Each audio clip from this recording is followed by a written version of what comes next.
Before Adam and Eve, before Eden, before the fall of man, there were the sons of God. This is a fact not found in Genesis or any other modern religious text, but one that is alluded to in the oldest parts of the Old Testament, namely the book of Job, where we read that when the morning stars sang together and all the sons of God shouted for joy, the earth was created. But who were these mysterious sons of God? What did they do? And why did they vanish from our collective memory? In this episode, we're going to look at a hidden mystery of creation that has been deliberately erased from the Bible. We're going to look at the mystery of the sons of God. The first mention of the sons of God is found in the opening lines of the book of Job, where we read, "In the day that the sons of God created the earth, when they made the heavens and the earth, when the morning stars sang together and all the sons of God shouted for joy." Job 38, verses 4-7. In this passage, it is clearly stated that the sons of God created the earth, which contradicts the creation account in Genesis. This is interesting because the book of Job is one of the oldest books in the Old Testament, believed to have been written around 2000 BC, while the Torah, including the creation account in Genesis, was written around 1200 BC. So what could this mean? Does it mean that the creation account in Genesis is wrong? Or is there another explanation? This is where things get really interesting. Scholars believe that the original version of Genesis probably didn't contain a creation account at all. It was likely added later to harmonize the Bible's creation account with that of other cultures. The ancient Near East was filled with stories of creation, and the belief that the world had been created by supernatural beings was very common. For example, the Babylonians believed that the world was created by a sea monster named Tiamat, while the Egyptians believed that their world was created by a god named Atum. It was only later that these creation accounts were combined with the Israelites' belief in a single god, resulting in the Genesis creation account that we know today. So if the creation account in Genesis wasn't always there, then what was the original order of things? If we go back further and look at the oldest texts available to us, such as the Dead Sea Scrolls, we find references to the sons of God that suggest that they were not merely heavenly choirs, but rather physical beings that walked the earth in the days before Adam. In the ancient text, known as the Book of Enoch, we learn that the sons of God are referred to as the Watchers. According to this text, the Watchers were angels who descended to earth and mated with human women, producing offspring known as the Nephilim. These beings were giants of immense power who lived on earth for many years, before they were eventually destroyed in the Great Flood. But who exactly were the Watchers and what did they do? In the Book of Enoch, the Watchers are described as celestial beings who were responsible for guarding the earth. However, they became enamored with the beauty of the human women and decided to mate with them. As a result, they taught them forbidden knowledge and corrupted them. The text states that the Watchers did 3 transgressions. They married women and had children with them. They taught the people forbidden magic, astrology, and the secrets of the stars, and they showed them how to make swords, knives, shields, and breastplates, so that the people could fight and kill one another. These actions caused great sorrow and suffering on earth, and ultimately led to the destruction of the Nephilim in the Great Flood.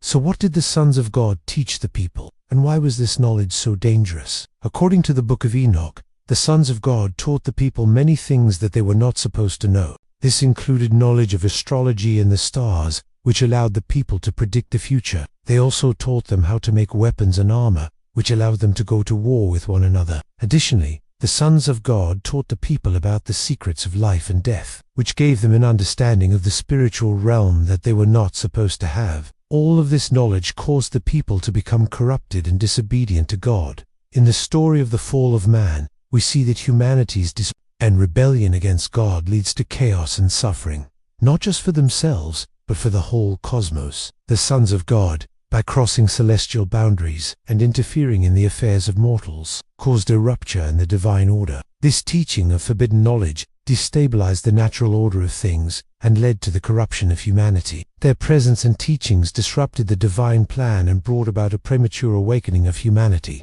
So what was the divine order that was disrupted? The concept of divine order is a recurring theme throughout the Bible. It refers to the harmony and balance that exists in the universe when everything is functioning as it should. When this order is disrupted, chaos and suffering ensue. For example, in the creation account in Genesis, we see that God creates the world in an orderly fashion. He separates the light from the darkness, the land from the sea, and the animals from the plants. This order is then disrupted when Adam and Eve eat from the tree of the knowledge of good and evil, bringing sin and suffering into the world. In the case of the sons of God, their interference in the affairs of mortals caused a similar disruption in the divine order. Their presence on earth led to the corruption of humanity and the introduction of sin into the world. This ultimately resulted in the destruction of the Nephilim and the need for a great flood to restore the balance of the cosmos. There are different views on who the sons of God were. Over the years, various theories have emerged attempting to explain their identity and purpose. The most popular ones include the angelic, the soul, and the gap theories. The angelic theory, as the name suggests, is the belief that the sons of God were powerful angels who descended to earth and interacted with humans. This theory is supported by the description of the sons of God as watchers, often associated with heavenly duties and their ability to fly and appear in different forms. The idea of the sons of God being angels is also present in other religious texts, such as the Quran, which refers to the jinn, a race of elemental beings created from fire who can interact with humans. The second theory is the belief that the sons of God were pre-existent souls, a concept found in Jewish mysticism known as Kabbalah. According to this view, the sons of God are the sparks of the divine that existed before the creation of the world, and they inhabited the earth during the time before Adam. The purpose of their existence was to purify and elevate these sparks through their interactions with humanity. This theory suggests that the sons of God had a spiritual mission to guide and shape the destiny of mankind. The third theory is based on the belief in a pre-Adamic race of humans known as the a race of giants that supposedly lived before the creation of the current world. This is supported by the biblical account of the the offspring of the sons of God and human women, who are described as being giants on the earth in those days. The gap theory proposes that there was a significant period of time between the creation of the world and the creation of Adam and Eve. During this time, the sons of God are believed to have lived and interacted with other forms of life on earth, possibly dinosaurs. According to this theory, the Nephilim were the result of unions between the sons of God and the daughters of men, leading to a race of giant, hybrid beings. The theory suggests that the sons of God, with their advanced knowledge and technology, were wiped out in a global catastrophe, leaving only their offspring, and some fragments of their knowledge hidden in ancient texts and artifacts. The sons of God are said to have taught the people of that time many things, including warfare, metallurgy, astrology, and other technologies. This knowledge is believed to have been both beneficial and harmful,